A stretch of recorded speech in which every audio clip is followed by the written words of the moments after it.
오늘은 주의 은혜의 해라는 제목으로 함께 말씀을 살펴보겠습니다. 우리는 제자도의 관점에서 누가복음을 살펴보고 있습니다. 앞서 예수님은 마지막 아담으로서 첫 아담이 범죄로 망가뜨렸던 이 세상을 회복시키기 위해 오셨다는 사실을 확인하였습니다.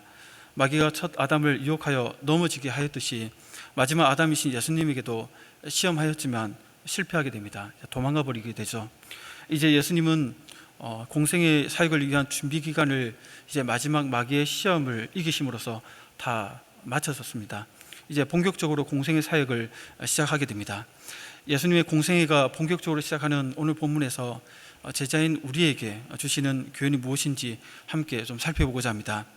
오늘 본문은 우리가 좀 익숙한, 어떻게 보면 아주 유명한 본문이기도 합니다. 이 본문 속에는 예수님의 자기 선언, 공생애가 시작하는 그 시점에 자기 선언이 나오는 본문입니다. 무엇에 대한 자기 선언일까요? 예수님 자신이 곧 구약에 예언된 그 메시아이심을 스스로 이렇게 선언하신 것이죠. 그동안 예수님은 세례와 또 족보와 시험을 통해 다른 이들을 통해 메시아이심을 확인받았습니다. 스스로 자신이 메시아임을 말을 통해서 고백한 적은 없었죠. 세례 요한이 하나님의 아들이심을 증언했죠. 또 성부 하나님께서 나의 사랑하고 기뻐하는 아들이다 이렇게 선언하셨죠. 그리고 족보를 통해 예수님이 마지막 아담이자 하나님의 아들 되심을 확인하였습니다. 그리고 마지막 마귀의 시험을 통해 네가 하나님의 아들이라면, 이 말 속에서 예수님이 어떤 분이신지, 곧 하나님의 아들 되심, 메시아이심을 우리가 확인하였습니다. 이렇게 지금까지는 다른 이들을 통해 예수님이 메시아, 곧 하나님의 아들이심을 확인받았습니다. 그러나 오늘 본문은 예수님 스스로 당신이 누구이신지를 선언하고 계신 것이죠. 우리는 예수님이 그리스도, 구원자의 의미로 이렇게 예수 그리스도라고 너무나도 자연스럽게 믿고 이렇게 고백하지 않습니까? 하지만 예수님이 사셨던 시대에는 그 일이 당연한 일이 아니었습니다. 그래서 사람들 앞에서 이 선언이 필요했던 것이죠. 이 선언을 위해 먼저 예수님은 시험을 이기신 후에 성령의 능력으로 갈릴리에 가십니다. 그곳에서 친히 여러 회당에서 돌아다니면서 말씀을 가르치시는데 무 사람들, 이 가르침을 듣는 사람들마다 깜짝 놀라면서 칭송을, 그 사람들로부터 칭송을 받게 됩니다. 예수님의 그 권능 있는 가르침에 다들 하나님의 그 신적 영광, 그 권능을 경험하게 되는 것이죠. 가르침을 듣는 사람들 하여금 이분이 하나님으로부터 오셨구나, 하나님의 아들 메시아이심이 있을 수도 있겠구나 라는 그러한 어떤 느낌이라고 할까요? 그런 것들을 느끼게 했던 것이죠. 그런 후에 예수님은 다시 자라나신 그 갈릴리 안에 보면 나사렛이라는 동네가 있는데 예수님이 자라나신 그 나사렛으로 이제 가게 됩니다. 그곳에서 오늘 본문에 나오는 자기 선언이 이렇게 나오시는 것이죠. 그날은 안식일이었고 장소는 회당이었습니다. 당시 유대인들은 우리가 주일날 예배를 드리기 위해 교회에 모이듯이 안식일, 토요일날 회당에 모여 예배를 드렸습니다. 예수님은 늘 하시던 대로 자기 고향 교회죠. 어릴 때부터 공생일이 시작하기 전까지 늘 회당에 가셔서 어떤 일을 하셨겠죠. 예배를 참석하고 거기서 어떤 역할을 하셨겠죠. 그러니까 예수님께서는 늘 하시던 대로 회당에 들어가 말씀을 읽으십니다. 그날은 선지자 이사야의 글을 이렇게 받게 됩니다. 지금은 책을 이렇게 우리가 이렇게 넘기지만 당시에는 두루마리죠. 그러니까 회당장이 예수님이 읽을 수 있는 그 성경을 펼쳐놓고 있었습니다. 그 펼쳐놓은 책이 인간적으로 보면 우연이지만 하나님의 섭리 가운데 오늘 예수님의 자기 선언의 본문이 되는 이사야 61장 본문이 이렇게 펼쳐져 있었던 것입니다. 예수님은 그 구절 중에서 1절, 2절의 말씀을 찾아서 읽으시는 것이죠. 이사야 예언의 낭독을 통해서 자신이 메시아이심을 선언하십니다. 우리 본문 18절, 19절 우리 같이 한번 읽어볼까요? 시작. 주의 성령이 내게 임하셨으니 이는 가난한 자에게 복음을 전하게 하시려고 내게 기름을 부으시고 나를 보내사 포로된 자에게 자유를, 눈먼 자에게 다시 보게 함을 전파하며 눌린 자를 자유롭게 하고 주의 은혜의 해를 전파하게 하려 하심이라 하였더라. 아멘.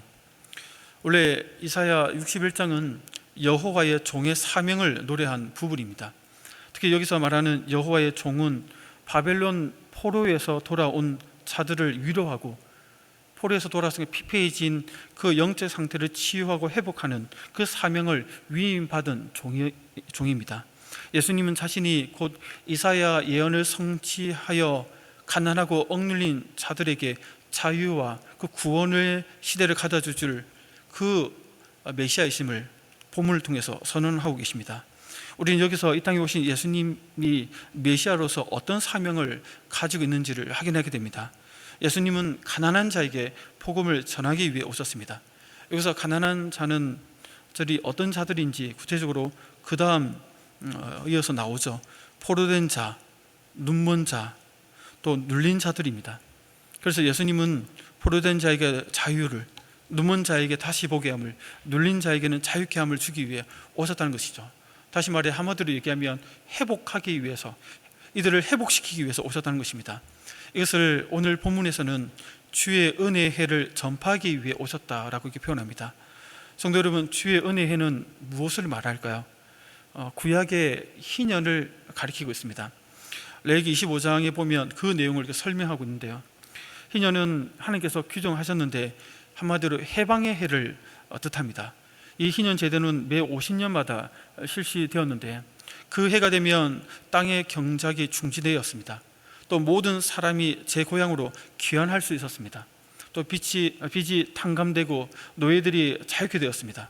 하지만 실제 이 희년이 구약 성경에서 이루어진 구체적인 증거는 찾아볼 수가 없습니다. 다시 말해 이 희년은 사실상 빚의 탕감이나 노예 해방이란 어떤 외적인 규례를 넘어서는 영적인 의미가 있다는 것이죠. 바로 구원을 의미합니다. 하나님께서 베푸실 구원의 은혜에 대한 그 상징적인 의미로 구약에 그것을 우리에게 말씀하고 있는 것이죠. 그래서 그 구원의 은혜를 직접 성취시킬 메시아의 구원 사역과 연결시켜서 그것을 이루시는 분이 바로 예수님 자신이심을 이 선언을 통해서 그들에게 알려주고 있습니다. 예수님께서 회당에서 읽은 구절이 바로 메시아로서 구원의 사역을 어떻게 하실지에 대한 큰 그림들을 지금 알려주고 있는 것이죠. 메시아로서 자기 선언과 함께 풍성한 구원의 은혜를 공생의 기간뿐만 아니라 재림 때까지 계속될 것을 지금 선언하고 계신 것입니다. 그래서 이사야 예언을 낭독하신 후에 귀를 기울이고 있는 자들에게 이렇게 선언하신 것이죠. 21절에 보면 이 글이 너희 귀에 응하였느니라 얘기합니다. 이 말은 구원이 이루어지는 주의 은혜의 해가 예수님 안에서 성취되었다는 것입니다. 동시에 앞으로 계속해서 성취되어 갈 것을 선포하고 계신 것이죠. 예수님은 구원자로서 가난한 자들에게 복음을 전파하십니다. 여기서 가난하다는 말은 경제적으로 가난하다, 문자도로 보면 또 사회적으로 약자들을 우선 이렇게 말합니다. 그래서 예수님께서 복음을 전하실 때 보면 우리가 사복음서에 보면 예수님께서 가장 먼저 복음을 전했고 예수님 주변에 복음을 듣고 반응했던 자들이 가난한 자들, 약자들이었죠. 죄인들, 또 세리들, 또 창기들, 소경, 기머거리, 귀신 들린 자, 어린아이 같이 당시에 멸시받고 천대받고 소외된 당한 분들이 가장 먼저 복음을 듣고 또 복음에 반응했던 것입니다. 다시 말해 자신의 힘과 능력을 의지하지 않고 오직 구원자이신 예수님만을 전적으로 의지하는 이런 가난한 심령을 지닌 자들에게 복음을 전하고 또 그들이 이 복음을 듣고 반응하며 나오는 그 구원의 풍성 은혜를 누리게 될 것을 지금 선포하고 계신 것입니다. 또 예수님은 포로된 자에게 자유를 주십니다. 누구도 풀 수 없는 사탄의 결박을 푸시고 어둠의 권세에 짓눌려 사는 자들을 자유케 하신다는 것이죠. 예수님만이 진정한 자유를 베풀어 주십니다. 또 예수님 눈먼 자들을 다시 보게 하시죠. 눈먼 자를 인도하면 다 절박에 떨어져 비참한 죽음을 맞이하게 되겠죠. 세상은 눈먼 자들을 인도하는 비참한 곳이라고 할 수 있습니다. 다들 본다 하지만 실상 보지 못하는 자들이죠. 예수님만이 우리의 눈을 뜨게 하시고 예수님만이 진정한 인도자가 되셔서 우리를 인도해 가심을 우리에게 말씀하고 계십니다. 또 억눌린 자를 자유케 하십니다. 사람은 죄와 사망의 권세 아래 눌려 있죠. 다들 내 죄 때문이라고 다들 한탄을 합니다. 어떤 문제가 생기면 믿는 자든 믿지 않는 자든 내 죄 때문에 그렇다. 자녀들이 문제 생기면 내 죄 때문에 그렇다. 조상들 죄 때문에 그렇다. 다들 직감적으로 알죠. 죄 때문에 이러한 어려움들을 당한다는 것을. 하지만 누구 하나 이 죄 문제를 해결해 주지 못합니다. 뭐 다른 종교를 들어서 좀 그렇긴 하지만 불교 이런 거 보더라도 불교에서 마음의 평안을 얻는 방법, 탐심, 욕심을 버리면 된다 이렇게 얘기합니다.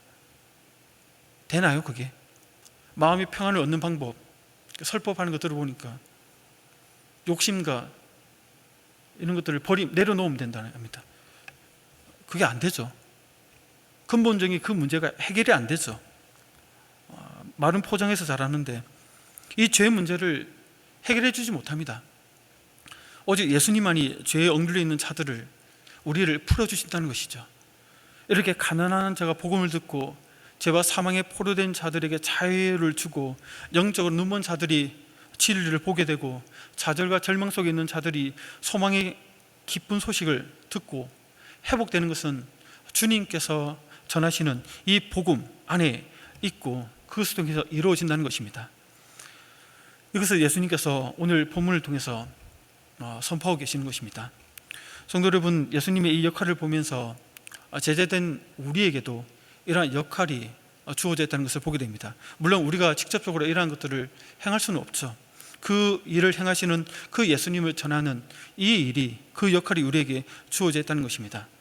예수님은 자신의 메시아 사역을 보시면 제자들에게 이후에 예수님께서 승천하실 때 12제자 또 예수님 따르던 제자들에게 위임하셨습니다.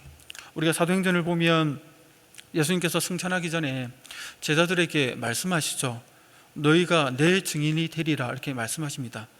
예수님께서 죄인을 대신할 십자가에 죽으시고 3일 만에 부활하여 이루신 그 구원의 풍성한 은혜를 전파하는 증인이 되라고 제자들에게 얘기합니다. 그래서 제자들은 그 증인이 되어서 예루살렘과 온 유대와 사마리아와 땅끝까지 이르러 복음을 전파했습니다. 그 결과 그 복음이 전해지고 전해서 지금 우리가 복음을 전해 듣고 지금 우리 교회가 이렇게 세워지게 된 것이죠. 성도 여러분, 주의 은혜의 해를 전파하는 이 일에 우리는 부름을 받았다는 사실을 오늘 본문을 통해서 우리의 삶을 연결해야 한다는 것입니다. 그러나 이 구원의 복음을 전파할 때 우리가 분명히 명심해야 될 사실은 이 복음을 듣는 자들이 다 호의적으로 받아들이지는 않는다는 것이죠. 배척할 것이고 반대할 것이고 또 냉소적일 것이고 무시할 것입니다. 예수님도 그런 대접을 받고 있습니다. 오늘 본문을 보면 예수님이 배척을 당하죠. 예수님은 고향 사람들에게 환영을 받지 못하고 도리어 배척을 당합니다. 그래서 24절에 보면 예수님이 이렇게 얘기합니다. 선지자가 고향에서는 환영을 받는 자가 없다 이렇게 얘기합니다. 앞서 성령의 능력으로 갈릴리에서 복음을 전하고 말씀을 가르칠 때는 환영을 받았죠. 무 사람들로부터 칭송을 받았지만 잘하신 곳 나사렛에서는 정반대 상황이 이루어집니다.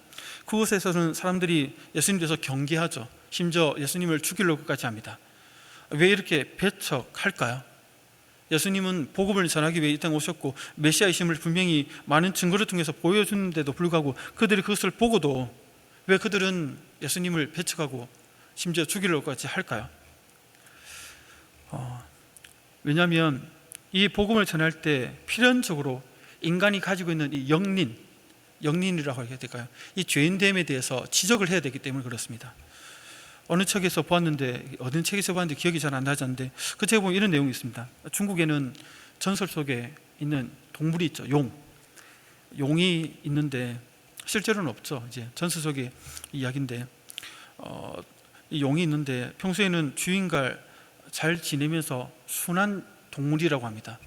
그런데 용에게는 이렇게 비늘이 덮였는데 그 비늘 중에 하나가 역으로 난 비늘이 있습니다. 영린이라고 하는데 쓰다듬으면 결 따라 쓰다듬으면 괜찮은데 쓰다듬다가 그 영린이 있는 그 비늘을 건들면 이제 용이 눈이 돌아가는 거죠. 그러면 그 순한 용이 갑자기 사나워지면서 주인을 해친다는 이야기를 책에서 본 적이 있습니다. 거기서 영린이 나왔다, 이렇게 영린을 건드리면 안 된다 이런 말이 나왔다고 하던데 평소에는 괜찮은데 어떤 부분을 건들면 폭발하게 되는 것이죠. 그런 상처가 있다는 겁니다. 사람들에게 나라마다 또 민족마다 그런 게 있죠. 그 민족의 어떤 그 건들면 그 정서를 완전히 분노케 만드는 게 있습니다. 사람에게도 있죠. 팩트죠. 팩트를 얘기하는데 그 팩트를 받아들이지 못하고 그것만 언급하면 사실 여부를 떠나서 그냥 적으로 취급을 해옵니다. 유대인에게도 이러한 영린이 있다는 것이죠. 예수님은 지금 유대인들의 그 영린을 건드리고 있습니다. 그것이 무엇이냐면 예수님께서 하셨던 이사야 61장 1, 2절의 이 말씀을 어떻게 사용하시는지를 좀 이해해야 됩니다. 예수님은 1, 2절, 특히 2절 전부를 인용하지 않고 앞부분 절반만 사용하십니다. 당시 해당에 있던 유대인들은 성령으로 기름 부음 받은 메시아가 오셔서 해야 할 일을 예수님이 일 중에서 여러 가지가 있는데 예수님이 다 언급하지 않았다라고 느꼈습니다. 그 중에 중요한 메시아가 해야 될 일이 있는데 그것을 빠뜨렸다는 것이죠. 원래 2절 후반절에 보면 이사야 61장 2절 후반절에는 하나님의 신원의 날을 선포하는 것이라는 표현이 있습니다. 그러니까 이 표현은 예수님이 입을 고의적으로 뺏었는데 여기서 하나님의 신원의 날은 하나님의 원수, 백성들의 원수를 심판하는 날을 얘기합니다. 유대인들에게 자기들에게 원수는 누구일까요? 이방인들이죠.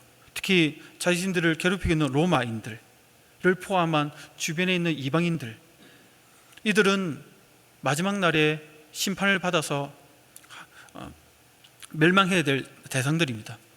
이 구절을 예수님께서 빼먹으신 것이죠. 고의적으로.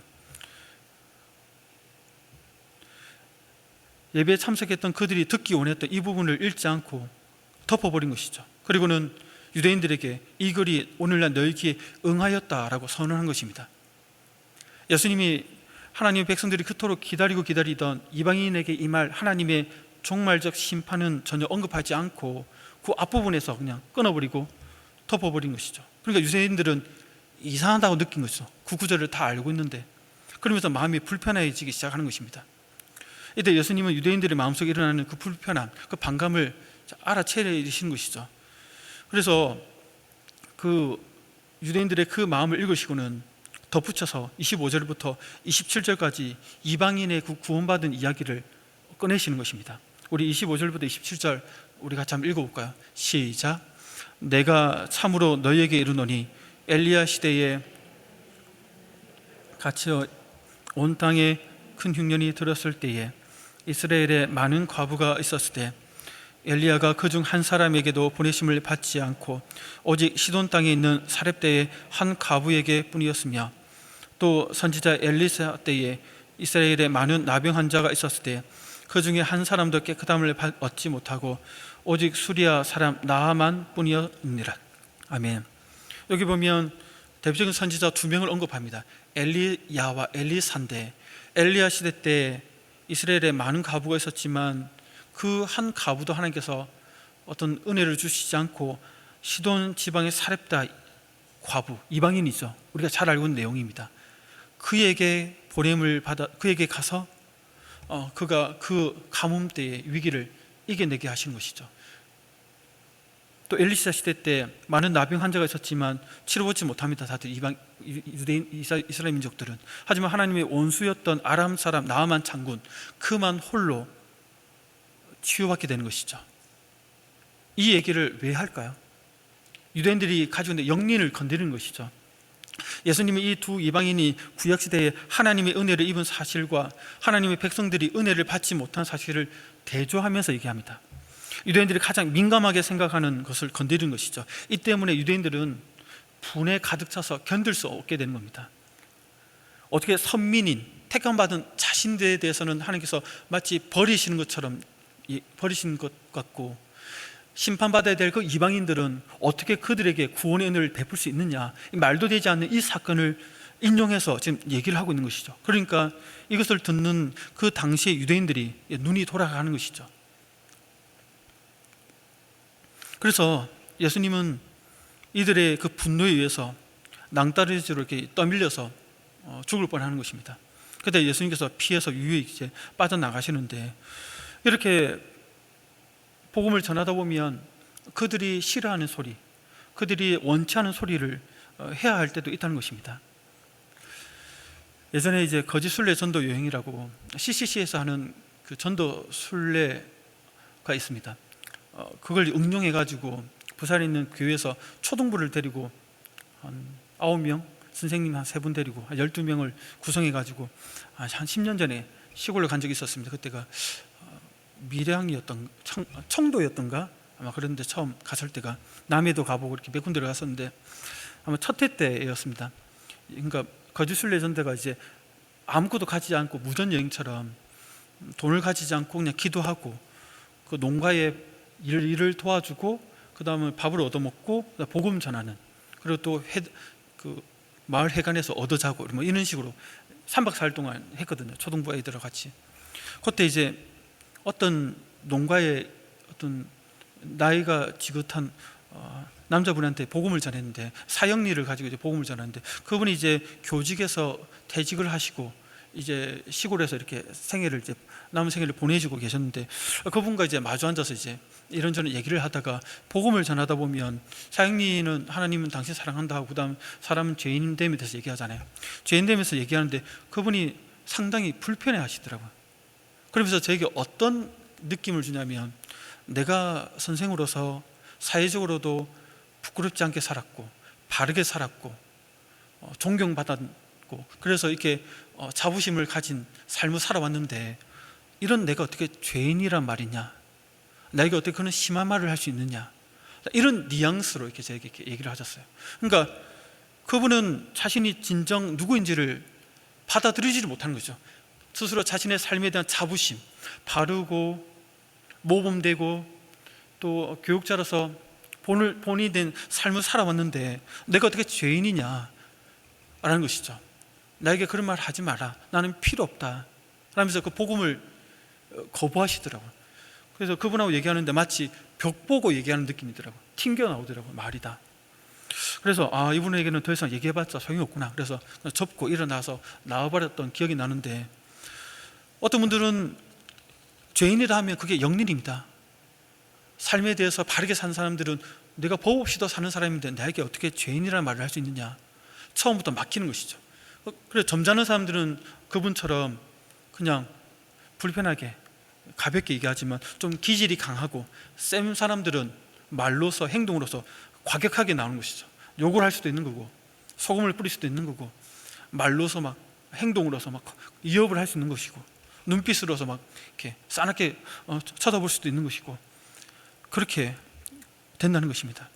사람마다 이러한 영린을 건드리면 이런 반응들이 나오게 된다는 것이죠.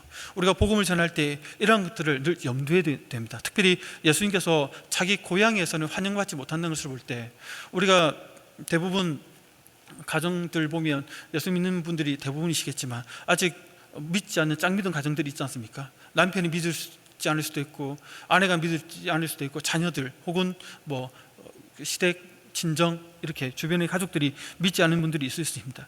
그분들에게 복음을 전할 때 어떻습니까? 쉽든가요? 어렵든가요?